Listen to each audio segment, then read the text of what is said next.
O que é embolia pulmonar ou trombose pulmonar? É quando um trombo, um coágulo, é formado em uma das veias profundas, por exemplo, uma trombose venosa em uma das pernas. Eu fiz um vídeo sobre trombose, vou deixar o link lá no final do vídeo. Esse coágulo que estava na perna se solta ou emboliza e chega até o coração e do coração vai atingir as artérias pulmonares, entupindo uma dessas artérias.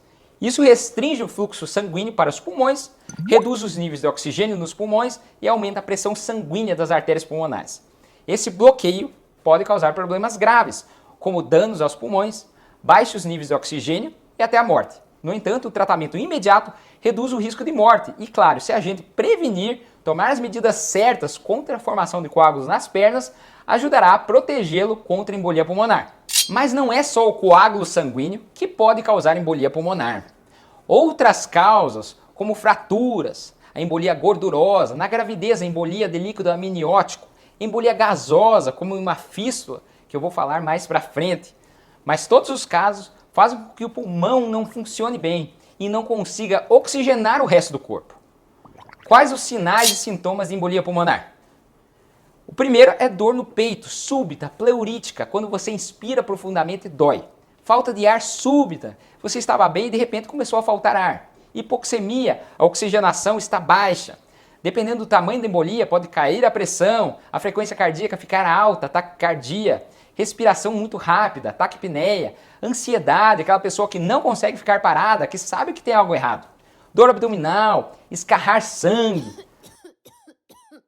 Quais os fatores de risco para trombose pulmonar? Imobilização prolongada, aquela pessoa que está acamada, ficar confinado em um leito por um longo período após a cirurgia, um ataque cardíaco, fratura na perna, trauma ou qualquer doença grave, torna você mais vulnerável a coágulos sanguíneos. Quando as extremidades inferiores ficam horizontais por longos períodos, o fluxo de sangue venoso diminui e o sangue pode coagular. E coagulando, pode soltar, virando uma embolia. Cirurgia. A cirurgia é uma das principais causas de problemas de coágulos sanguíneos. Por esse motivo, medicamentos para prevenir coágulos podem ser administrados antes e depois das cirurgias de grande porte. Trauma em braço e perna, viagens longas, ficar sentado em uma posição apertada durante viagens longas de avião ou carro, retarda o fluxo sanguíneo das pernas, o que contribui para a formação de coágulos. Outra causa, doenças cardiovasculares, especificamente a insuficiência cardíaca, tornam mais provável a formação de coágulos. Gravidez, anticoncepcional, fumar, câncer, alterações da coagulação ou predisposições genéticas, como o fator 5 de Leiden, deficiência de proteína C ou proteína S, deficiência da antitrombina 3 e outros. E claro, não podemos nos esquecer da Covid-19, que é a causa frequente de tromboembolismo pulmonar na atualidade. E como se faz o diagnóstico de trombose pulmonar? O dedímero é um exame de sangue que é um divisor de águas para nós. Se vier normal, provavelmente não é TEP. Mas, se vier alterado, tem que investigar melhor. Para investigar melhor, pediríamos uma angiotomografia dos pulmões com contraste ou, se a pessoa for alérgica, uma cintilografia pulmonar. E o que acontece se uma trombose pulmonar evoluir? 1/4 das pessoas vão ter morte súbita. Por isso é tão importante reconhecer o tromboembolismo e tratá-lo corretamente. Qual é o tratamento da embolia pulmonar? O tratamento normalmente é anticoagulação. Mas em alguns casos mais graves, onde há instabilidade hemodinâmica, poderemos utilizar trombolíticos para quebrar aquele coágulo, ou mesmo trombectomia ou embolectomia, onde o catéter é inserido na artéria pulmonar e o trombo é sugado. Após a alta, utilizaremos anticoagulação por no mínimo 3 meses, mas em média 6 meses, mas há casos de anticoagulação que deve ser utilizada até o resto da vida. Quanto tempo demora para sair totalmente os coágulos dos pulmões? Os coágulos sanguíneos dos pulmões levarão meses ou anos para desaparecerem completamente.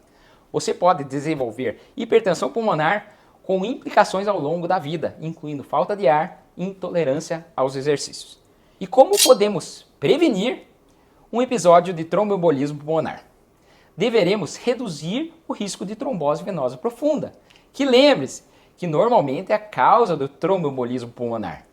Utilizar meia elástica, caminhar precocemente e em pacientes que fizeram cirurgia, utilizar heparina rotineiramente.